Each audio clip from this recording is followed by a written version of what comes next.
So here we are with the final message in our series on the early days of the church.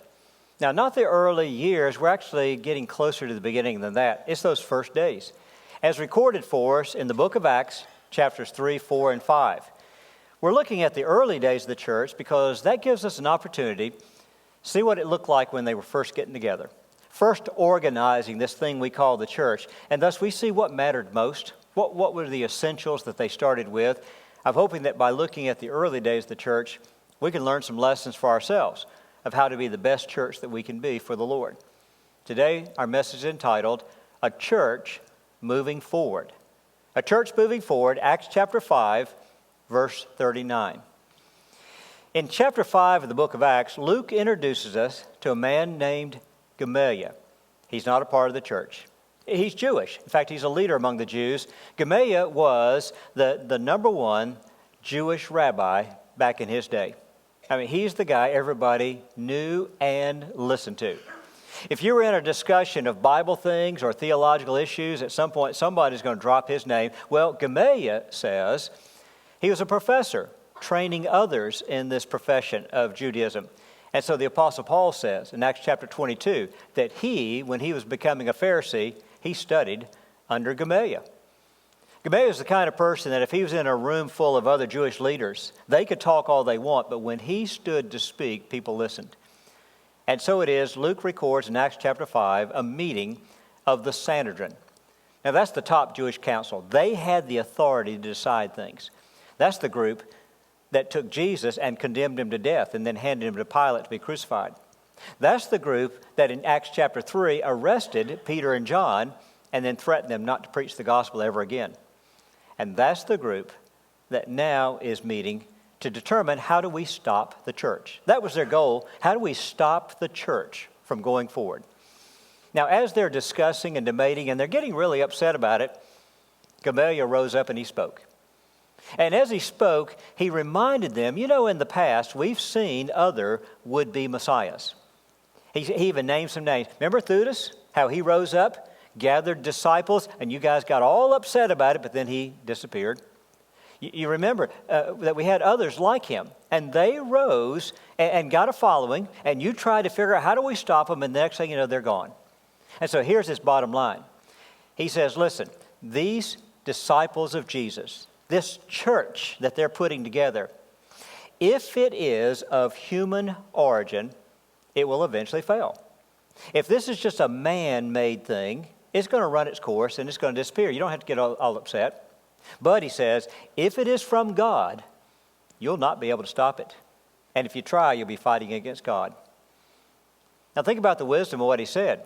In fact, I want to single it out for a strong emphasis. If this thing is from God, you cannot stop it. You see, that's the way the early church operated. It wasn't just a human thing. It was men working with God. And because it was a God thing, it progressed and, well, here we are 2,000 years later, still enjoying the benefits of all that they did.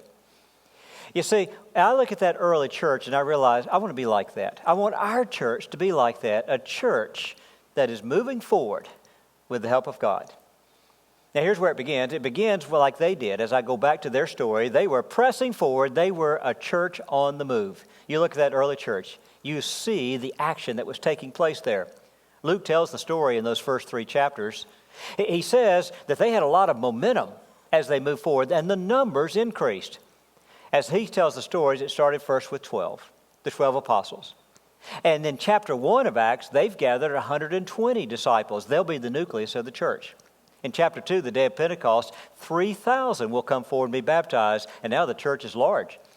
Just 2 chapters later, in chapter 4, they're at 5,000, and that's just a few days down the road. And then when our passages, 3, 4, and 5, come to an end and we roll into chapter 6, it says, and they were multiplying day after day. The church was on a roll, like a snowball going downhill, and it was gaining momentum. But they ran into opposition. And they had a lot of opposition. You see, the opposition came from that Sanhedrin, those Jewish leaders who were trying to figure out how to stop the church from going any further. Now, in chapter 3, they arrested Peter and John and threatened them not to preach anymore. In chapter 5, they've arrested all 12 apostles. thrown them into jail. Now, Luke gives some insight into what was motivating these Jewish leaders, why they worked so hard to stop the church. He describes their anger. They're angry because they don't like it that the apostles go out there into the marketplace, into the temple area, and they're preaching the name of Jesus, and we told them in chapter 3 not to ever preach that name public again, and they're doing it anyway. Made them angry. They also didn't like it that when they got out there preaching, they would blame them, the Jewish leaders, for crucifying the Christ, put his blood on their hands, and that made them angry. He also says in chapter 5, verse 17, they were jealous, filled with jealousy. And that's the way it works even to this day. You got a church group over here and they're making some great things happen. Somebody's going to be jealous of what's going on over there. Jealousy happens. It happened for them. There was also embarrassment. Embarrassment because they arrested the top 12 leaders. They put them in jail. But see, during the night, an angel appeared in the jail cell, miraculously released them from prison, so that the next morning when they're ready to bring them before the hearing, there's the guards standing at their post. The doors are locked, but when they open up, there's nobody inside because a miracle has released them. That's got to be embarrassing when you can't hang on to a prisoner, especially when there's 12 of them and they're all gone. You see, the Jewish leaders, Luke says, they're doing everything they can to stop the church. They're motivated by their anger, their jealousy, and their shame. Now, when they got the apostles there before them on that next day, because they went out in the marketplace and brought them in once again, it says they flogged them, took the whips and whipped their backs, and then they threatened them, this time deadly threats. If you do this again, somebody's going to die.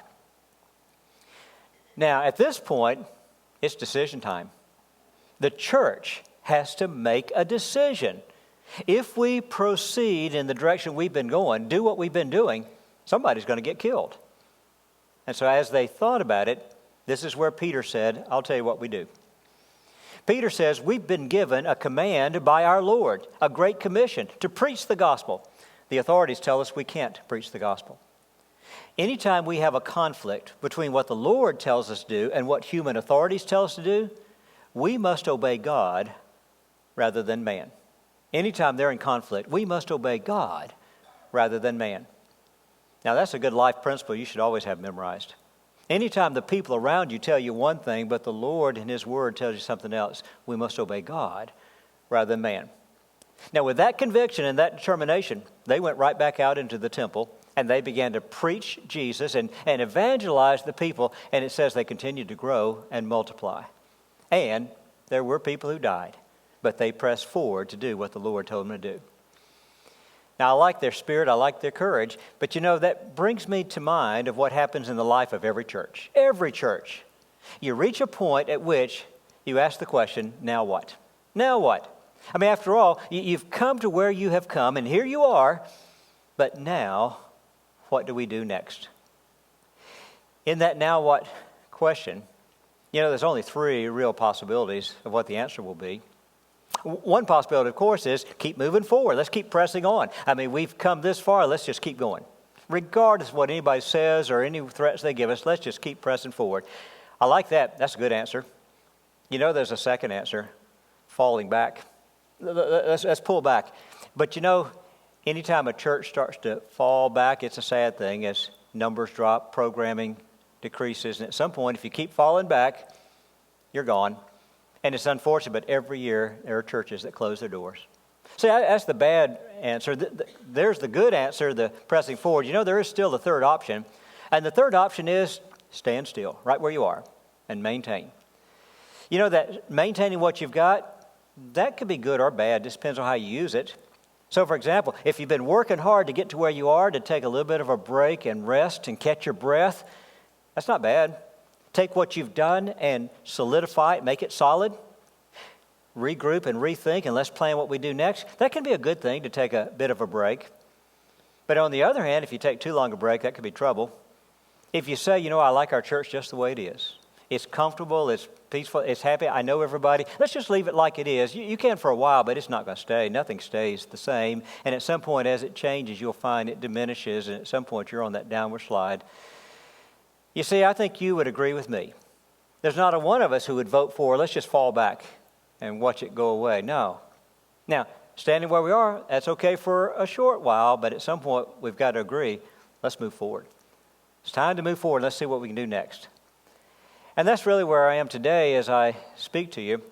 I'm encouraging us to ask that question, now what? And to figure out what our next step is as we press forward. Now, if we're going to press forward as a church, we're going to have to plan ahead, because that's how it works. You press forward and plan ahead as you go. And so we're going to be looking to the future. Now, this gives me an opportunity to remind you of how to deal with past, present, and future. You're to appreciate the past, enjoy the present, and then prepare for the future. Now, the past is great. And the older we get, the more we love to tell the stories about the good old days, the glory days. But listen, folks, you can't live in the past. And that's not where we find our purpose for today. No, that's just what we did, and we appreciate the past. Present, hey, enjoy the present while it's here. All the good we've got going on, enjoy it. It's great. But we got to be looking to the future and prepare for the future. And folks, that's the way it works in all of life. Whether you are thinking for yourself as an individual, thinking of your family, trying to run a business or any organization, and as we think about our church, that's the way it is. We appreciate the past. We're enjoying the present, but we've got to be thinking toward the future and making plans. Now, that's just smart. That's common sense. That's conventional wisdom to think like that. And so you remember, for example, Benjamin Franklin, one of our founding fathers of this country, a man who was noted for his conventional wisdom. He would write little ditties and publish them, like a penny saved is a penny earned and such as that. Well, listen, he has something to say about the future. Benjamin Franklin said, to fail to plan is to plan to fail. He understood you got to be making plans if you want to get somewhere. Helen Keller, remember her? The lady who was both deaf and blind? But Helen Keller was quoted to say that the only thing worse than being blind is to have sight but no vision. She understood that if you're going to move somewhere, you've got to be making plans to move forward. Now, that's just smart. That's common sense. It's also Bible sense. That is, if you look in the Scriptures teach the same thing. Now, sometimes a person will throw at you and say, didn't Jesus say, don't worry about tomorrow, just let it go? No, you've misunderstood what he was teaching about. He's teaching about worry, and worry doesn't ever change anything, so stop worrying. But that's not the same thing as don't make plans for the future. Truth is, the Scriptures will time and time again talk about planning for the future. And so, for example, in Proverbs chapter 14, verse 15, he says, now the naive, the simple person who just says whatever and just goes with the flow and such as that, it'll all work out in the end. The naive will believe about anything he wants to believe. But the wise will give careful thought to their steps. That's what a smart person does. A smart person plans the next steps, Proverbs says. You know, think about Noah. He was one of those smart persons who planned ahead. See, Noah didn't wait for the first drops of rain and say, I need to build a boat. No, when he started on the ark, there wasn't a cloud in the sky. Sunny and clear, but he's building that ark because he's preparing today for what's coming tomorrow. And that's what smart people do. That's what a church does if it wants to be ready for tomorrow. And that's why this morning I want to talk about a 5-year plan. Now, when I say a 5-year plan for First Church of Christ, that's nothing new. We've done this in the past. We've done this before. But, 5-year plans, they run their course, they expire, and you got to renew them and do them again, and we're overdue for doing that. And so we're ready to put one together. Start it fresh, January 1, 2020, run for 5 years and map out what lies ahead for us in these next 5 years. That's planning ahead, the way the Bible would have us do. Now listen, if we're going to look forward and make these kind of plans, here's what I want you to do. First, I want you to use your imagination. I want you to imagine the possibilities for First Church. I want you to dream and dream big. Don't dream small, dream big. And every one of us, we're thinking, so what could our church do over the next 5 years? What direction could we go? What could we do together? And as we're dreaming big, we'll see what the possibilities are. Now, I say dream big because you first want to start with the possibilities before you start to get it down to what we'll actually focus on. But dreaming big is important. You remember Michelangelo, the Renaissance artist? He had a great way of putting it. He said, the greatest danger is not that our aim is too high and we miss it. No, that our aim is too low and we reach it. Now think through that. What he's trying to say is, yeah, we set the bar low and then we achieve it and we congratulate ourselves. He said, imagine what you really could have done if you'd have thought bigger than that. So we want to think big. We want to imagine some big possibilities of what our church could do in this corner of the world where we live. But now when we do that, you've still got to remember this rule of life. You've learned it perhaps the hard way, and that is this. Just because you want to do it doesn't mean you can do it. Has life taught you that? You can dream and imagine all types of possibilities, but not everything you imagine can you actually do. There's always the limitations of our circumstances. Me as a case in point, I don't think it's ever likely that I'm ever going to be an NFL football star or an NBA basketball star for that matter. It's just not going to happen. Never really was much of a possibility with me. You know, you got the circumstances you are, and that somewhat restricts where you can go as you look at the possibilities out there. That's the way life works. And so Jesus taught us that very thing when he said, you need to count the cost as you move forward with a plan. Luke chapter 14, he tells the story of a man who's thinking about building a tower. You know what he says? You're going to build a tower? First, you got to count the cost. In other words, you need to count your bricks and make sure you got enough bricks to build that tower before you ever start. I've traveled through India several times, and as I have out in the more rural areas, ever so often, I'll see a nice lot where someone has been building a house. Now, what they'll have a lot of the house, the walls up, maybe even some of the beams for the roof, and it's a lot nicer property than most people have. So these people are building their dream house. The problem is, I'll find a lot of these houses out there in the countryside, and they went so far, and then they stopped. And sometimes they stopped for years because they ran out of the money, because they got a little bit of money, they invested it, and they went as far as they could, and then it stopped. I saw one had a tree growing in the middle of the house because it had been there for so many years because they couldn't quite finish the project. Jesus said, you got a plan, you better start counting those bricks before you start that plan. Or, he said, you've got a king who wants to go to war against an enemy. He better first start counting the cost, count up his soldiers, his munitions, compare it to theirs, make sure you're ready for this conflict. If not, better figure out another plan. You see, that's the reality of life. My ideals are big. Now, reality has to come into play as well, and when those two come together, we'll find the right place. Because the way dreams work is we dream big, and then as we dream big, we got to work with the actual resources we have to apply to those dreams. And that will determine where we go. And so it is, we take all of our ideas, and at some point, we put them in a priority listing. You line them up on a piece of paper, if you will, and go 1, 2, 3, 4, 5, so that as we begin carrying out these dreams, we start at the top, we work our way down, and we go as far as we're resourced to go. Now, so, for example, if we had 10 things we'd like to do in the next 5 years, and we get down to number 5, and, well, that's as far as it goes, you may say, wow, that's a disappointment. I'd like to go further. I think number 6 and 7 are great things. Well, if they are, you know what you have to do? You got to increase the resourcing. So that means you got to give more. Or when there's the call for volunteers, you got to show up and get in and volunteer. You see, if you want more done as a church, you've got to give the resourcing to make it happen, because that's the limitation, the practical limitation we always face. So we take our ideas, we line them up, and then we go to it, and we do what we can, knowing we have to count the cost as we move through it and accomplish as much as we can for the Lord. Well, as we do that, you're trying to make this thing real, but to make it even more real than that, you've got to map the specifics. You can't just put these big ideas out there and then assume 5 years later you're going to hit them. You got to plan the steps to get to the big ideas. You got to map out the specifics. And so, for example, if you had a big idea, I'd like to see our attendance, I'd like to see us reach 600, 650, 700, name any number you want, it doesn't matter. Because you also got to have with it, and what would be the steps to pull that off? Otherwise, it's not likely to happen on its own. Or, I'd like to see us add this new ministry. I'd like to see us increase over here, over there. That's great. Now, how do we get there? What's the steps we got to work on before that happens? It's kind of like a vacation. You could sit there and say, you know what I need? I need a vacation. And what I'm thinking is sitting out on the beach in a tropical sun with the surf and the sand. That's what I need. Yeah. That's a great idea. You know what you got to do next? You got to map out a plan to get there. That is, you're going to have transportation. You're going to have accommodations. You got to work out the details, or that's just an idea.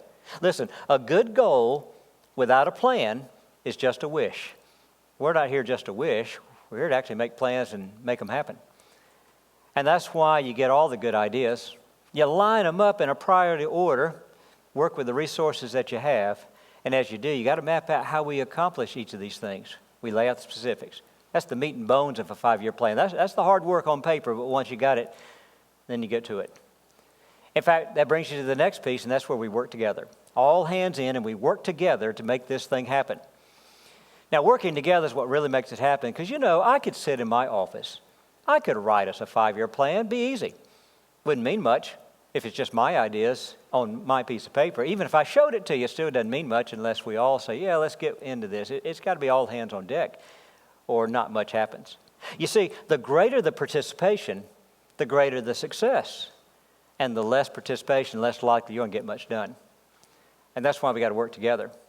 That's why Proverbs advises this when you're making plans. Proverbs says plans will fail for lack of advisors, but plans will succeed when you've got many who give their advice and counsel. Yeah, we want people plugging in with their ideas and with their aid. Now, it's to that end, then, that I put an insert in your bulletins today. I've got a next step card for you because we started this idea of the next step for First Church last fall. And so I've got a next step card for you. And that is, what's the next step in your mind of what First Church ought to do as we plan for the next 5 years? What do you think we ought to do? Where should we go?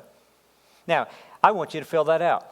And if there's 2 of you sharing the same bulletin, why don't you get you another copy or write on the same one or get another piece of paper. Any piece of paper will work. It'll still count.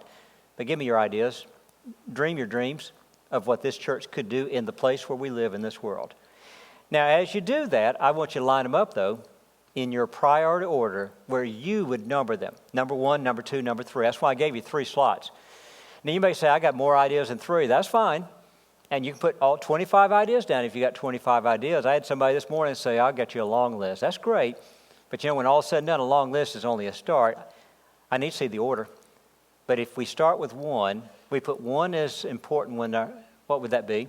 What would be the one after that, the one after that? And so you line them up in priority. Now, it may be that when we take all of these and we collate them, you may be the only one thinking this, you're probably not going to make the cut. You realize that. But if you've got an idea and a whole bunch of others got that same idea, that likely makes it to the 5-year plan. Let's work on that. And since we can't do every good thing that's out there, we got to decide which ones do we want to target. What do we want to focus on, and then we apply ourselves to that. So I want to hear from you. So it is, I've got that in your bulletin for you to fill it out. I've got at every exit door, green bucket, that if you fill it out before you leave today, drop it in the bucket. Now, if you want to take it home with you and think about it, that's fine. Bring it back tonight and drop it in the bucket. Bring it Wednesday night or anytime you're here this week. And by next Sunday, there'll be a bucket still sitting at the office window. Drop it off anytime between now and next Sunday. But at that point, I'm going to collect them all, and we're going to collate them. We're going to find out what you say. We're going to get a sense of what you would like to see First Church do in these next 5 years. What would we target as our plans? And so this is your chance to weigh in.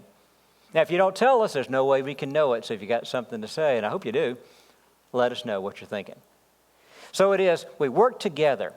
And work together not just here at the beginning as we're getting our ideas and our dreams. All through the process, we work together. And so it is, we're going to work together as we share ideas. And then also as we give the resources, because really we can only go as far as what we're willing to resource. Our giving of the money and our offerings, as well as our time, our energies, as we ask for volunteers to show up and help us. And so we work together and work the plan that we've laid out. If we don't do that, we can work out this great document, put it in a file somewhere, still not worth much. Unless we work it, it's just not worth much. So what Thomas Edison, the light bulb guy, said? Edison said, a vision without execution is hallucination. Yeah, you're just kidding yourself. It's just words. And so it is, the process has begun. And you're the first part of it. Tell us what you're thinking. Give us your good ideas. Let's work them out. Let's line them up. Let's map out the details for how we would go about accomplishing that, and then let's get to work on our 5-year plan as the church moves forward. Now, there's one other piece. I don't want to leave this piece out. It's very important, and that is we've got to partner with God. You see, we're going to press forward and plan ahead, but we're going to partner with God because that's where the real success comes, and that brings us full circle to where we started this morning. In Acts chapter 5, verse 39, what did Gamaliel say? He said, if it's simply a human thing, it will eventually fall by the wayside. But if it is from God, you will not be able to stop it. We want this thing to be from God. We want everything we do as a church to be from God, because in your life that should be the same way. You make your plans the same way I described this morning. And as you map out your plans, you turn it over to God and ask Him to bless you in what you do. And if it's from God, nothing will stop you. And so it is, we want God to help us. We want God to guide us with His Word. We try to live like that as a church, read the Scriptures and use them in all of our decision making. And if an idea is contrary to Scriptures, we're not going to do it. We do what the Word allows us to do. We want to be guided by His Word. We want to be aided by His wisdom. James chapter 1, he says, now if anybody wants wisdom, pray for it. God gives wisdom, clarity of thinking as you work through decisions. That's what we want. We want God to help us as we work through these things. And so we pray for wisdom. And then, of course, we want to be blessed by His support. We're going to pray to Him with a good season of prayer each time and say, Lord, help us to do this. Not just rush into it, but rather pray that Lord will help us to do this. You know, the Scriptures promise us He'll respond to a prayer like that. He will hear us when we pray. Proverbs chapter 16, Proverbs puts it this way. It says, you want to commit to the Lord whatever it is you're going to do, and then He will establish your plans. You know, back in Psalm 20, you've got a psalm that the congregation would have said out loud. They would have said this as a prayer for all of us, and I like what they would say. They would say, so may the Lord give you the desire of your heart. May He make your plans succeed. I think He will. If you've got some good plans and you come to Him to help you, all together you guys can accomplish great things. That's the way it works for the church. And so it is, I really think we can pull it together this way. What we want is a plan where we can give our best and God blessed. Now I say that because God's not going to do it for us and we sit back and watch Him. No, we have to do the work. We got to map it out. We got to strategize. We got to get to work and resource it and do it. We got to do our best, but we got to call upon Him, commit to Him to help us in this, and I believe our best and God blessed and great things will happen. Big things will happen. Because if it's from the Lord, you can't stop it. You know, that's the lesson I learned from that early days of the church. They were on a roll. They were moving forward, and even when they faced challenges, they said, we're not stopping. We're continuing to move forward. I think we're at a good place to do the same. We're at a good place to say we're ready for the next step. We're ready to move forward. And so we begin with mapping out the plan, with laying it out. And I'll be coming back to you time and time again as we work through this and get ourselves ready so that we can press forward and see what the Lord can accomplish through us. Because we want to be a church that is moving forward.